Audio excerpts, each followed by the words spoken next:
जो साड़ मार देते हैं और आदमी घर पर जाके दवा कराते कराते मर जाता है, उसको आप रुपया नहीं देते हैं। मेरे क्षेत्र में ऐसे कई लोग मरे हैं जिनको साड़ ने उठा के पटक दिया और उनकी हड्डी पसली में चोट काफी लग गई।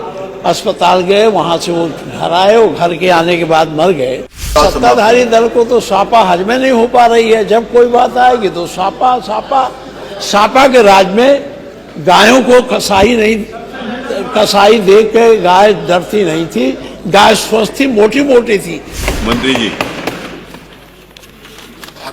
माननीय अध्यक्ष जी, आपके माध्यम से माननीय सदस्य को अवगत कराना चाहूँगा। ये छुट्टा पशु के बारे में जो चिंता व्यक्त की है, ये छुट्टा पशु नहीं है मानवर, ये छोड़े गए पशु है। मानवर हम जितने निराश्रित गौवंश को पकड़वाते हैं उससे द्वारा फिर ज़्यादा दूर छोड़ दिए जाते हैं। फिर भी मानवर निराश्रित गौवंश के भरण पोषण और गौआश्रय पर माइक्रो मैनेजमेंट के पर्यवेक्षण के संबंध में दिशा निर्देश जारी कर दिए गए। प्रत्येक गौशाला में उसके निरीक्षण के हेतु प्रभारी अधिकारी नियुक्त कर दिए गए। मान्यवर जो निराश्रित गौवंश है, जो माननीय सदस्य ने चिंता व्यक्त की है, योगी सरकार की ये प्राथमिकता का विषय है। और मान्यवर मैं सदन को अवगत कराना चाहूँगा, माननीय मुख्यमंत्री योगी आदित्यनाथ जी ने इस निराश्रित गौवंश को इस बजट में 2000 करोड़ रुपए की व्यवस्था की है ताकि इसका पूरा माइक्रो मैनेजमेंट हो सके।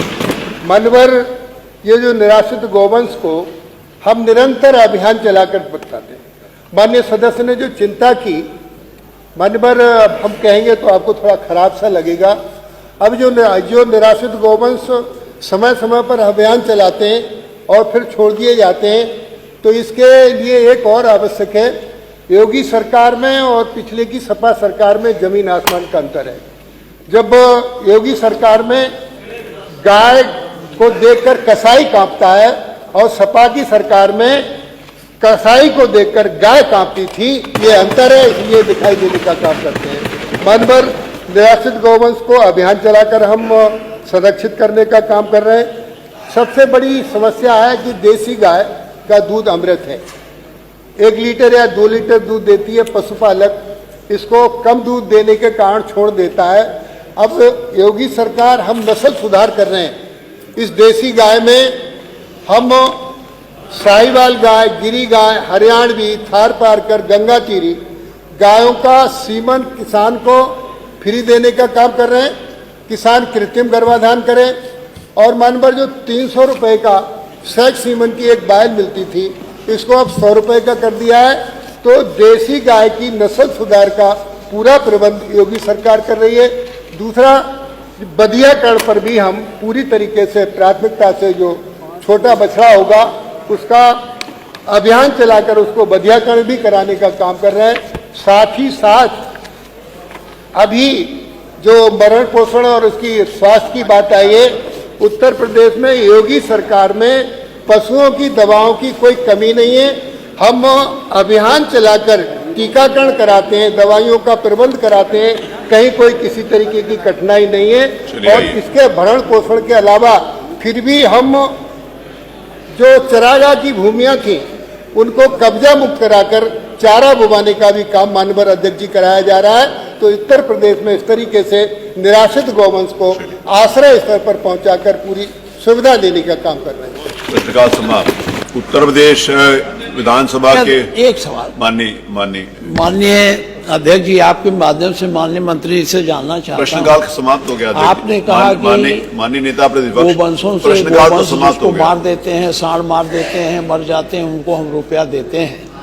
लेकिन जो साड़ मार देते हैं और आदमी घर पर जाके दवा कराते कराते मर जाता है, उसको आप रुपया नहीं देते हैं। मेरे क्षेत्र में ऐसे कई लोग मरे हैं जिनको साड़ ने उठा के पटक दिया और उनकी हड्डी पसली में चोट काफी लग गई। अस्पताल गए, वहां से वो घर आए, वो घर के आने के बाद मर गए। तो उनको आप नहीं देते हैं। क्या इस पर विचार करेंगे कि जो पशु मारते हैं, बाद में लोग मरते हैं, उनको भी आप देंगे? दूसरी बात माननीय, अब मंत्री जी, अब ये सत्ताधारी दल को तो सापा हजमे नहीं हो पा रही है। जब कोई बात आएगी तो सापा सापा सापा के राज में गायों को कसाई देख के गाय डरती नहीं थी, गाय स्वस्थ थी, मोटी मोटी थी। जब से आपने इन अपने आश्रय स्थलों पर रख दिया है गौशालाओं में, आपसे मेरा निवेदन, आप मेरे जिले में चलिए, जरा उनका वजन नाप लीजिए, उनकी हड्डी देख लीजिए, कितनी बढ़िया व्यवस्था आपने उनके खाने की है। माननीय, मैं इस सापा के बारे में जो आपने कहा है, मैं उसका खंडन करता हूँ, विरोध करता हूँ।